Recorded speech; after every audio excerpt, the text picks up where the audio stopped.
اس وطن کی مٹی میں کئی شہیدوں کا لہو شامل ہے، جنہوں نے بغیر سوچے سمجھے، بغیر کسی ایک لمحے کی فکر کیے اپنی جانیں اس وطن کی حفاظت کرتے ہوئے قربان کر دیں۔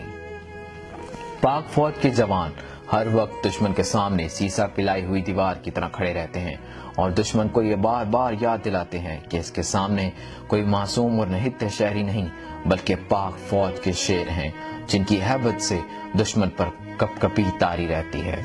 انہی شیروں میں سے ایک شیر حوالدار تصور حسین شہید ہے، جس نے نکیال سیکٹر پر شبیری رسم ادا کی۔ صبح کے وقت کئی میٹر دور سے بزدل دشمن کی جانب سے فائر کھول دیا گیا اور پھر ایسی گولیاں برسائی گئیں کہ ہمارے شیر کے جسم کو چھلنی کر کے رکھ دیا گیا۔ شہادت کا رتبہ ہر کسی کو نصیب نہیں ہوتا، یہ بھی مجھے پتا ہے۔ شہید زندہ ہے یہ بھی پتا ہے، لیکن اس کے باوجود بھی اس کی کمی جو ہے نا تو وہ ضرور محسوس ہوتی ہے۔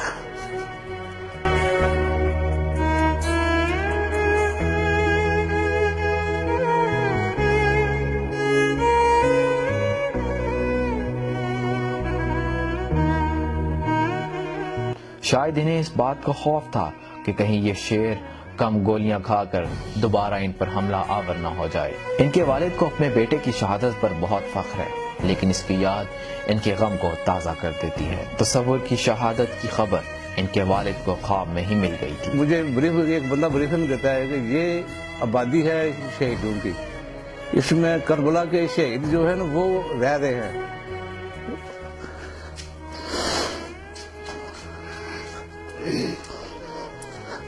وہ کہتا ہے تو آپ کا بیٹا تصور اسی میں ہے۔ ان کے والد کا کہنا ہے کہ اگر اس وطن کی مٹی کو اور خون کی ضرورت پڑی تو وہ اپنے باقی بیٹوں کی قربانی سے دریغ نہیں کریں گے۔ اور بھی بیٹے میرے اگر اس فریضے میں جاتے ہیں تو اللہ تعالیٰ دے سکتا، اللہ تعالیٰ سب کو ہمت دے اور سب کو ایسے بیٹے عطا کرے۔ مجھے اپنے بیٹے میں بہت زیادہ فخر ہے۔ ہماری فوج وقت پڑنے پر کس طرح ہماری مدد کرتی ہے اور کس طرح اپنی جان کی قربانی دیتے ہیں، ہمیں یہ تمام باتیں یاد رکھنی چاہیے، کیونکہ ہم ان لوگوں کے قرضدار ہیں۔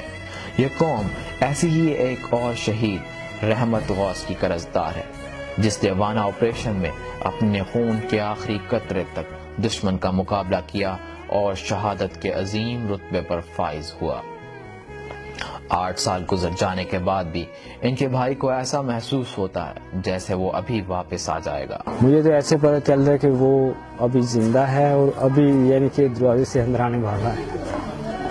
جیسے وہ آیا کرتا تھا دروازہ کھول کر اندر، اسی طرح مجھے تو نظر آتا ہے۔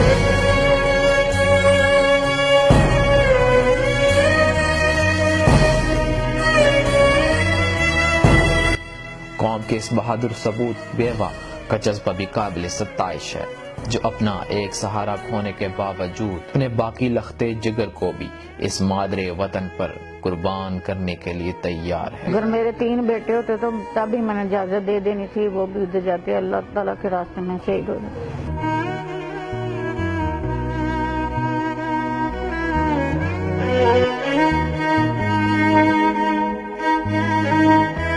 کچھ ایسی ہی کہانی سپاہی امتیاز کی ہے، جس نے کروڑوں پاکستانیوں کے کل کے لیے اپنا آج قربان کر دیا۔ سپاہی امتیاز نے سوات آپریشن میں بڑی جوانمردی کا مظاہرہ کیا اور دشمنوں کو مات دی۔ ان کی والدہ کی ترستی آنکھیں آج بھی اپنے بیٹے کو ڈھونڈ رہی ہیں۔ ایسے لگتا ہے کہ جیسے وہ میرے پاس تو نہیں ہے، بڑا محسوس ہوتا ہے کہ وہ کیوں نہیں ہے یہاں پہ دنیا میں۔ سارے کہتے ہیں کہ آس پاس ہے آپ کے پاس، فکر نہ کریے، یہاں پر رہتا ہے یہ وہ تو آپ کو نظر نہیں آتا۔ پر یہ نہیں کہ ماں کا دل بڑا ایک نا چھوٹا سا ہوتا ہے۔ عید آئے گی تو رونا ہے، برات آئے گی تو رونا ہے، وہ نہیں مجھے مل رہا۔ ان کو فخر ہے کہ وہ ایک عام ماں سے شہید کی ماں بن گئیں۔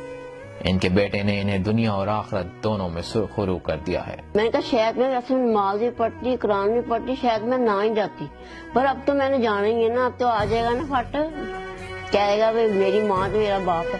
سپاہی امتیاز خود تو اپنے خالق حقیقی سے جا ملے، مگر پیچھے بہت سی یادیں چھوڑ گئے، جو کہ آج ان کے والدین کے بڑھاپے کا سہارا ہیں۔ ہمارے یہ ہیرو پوری قوم کو بہادری کا ایسا سبق دے کر گئے ہیں جن پر آنے والی نسلیں بھی فخر کر سکیں گی۔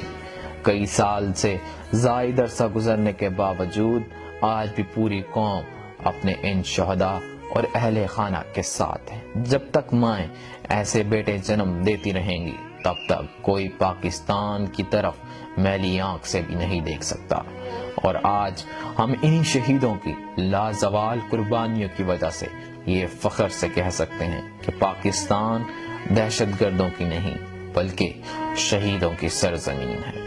پاک فوج زندہ باد، پاکستان پائندہ باد۔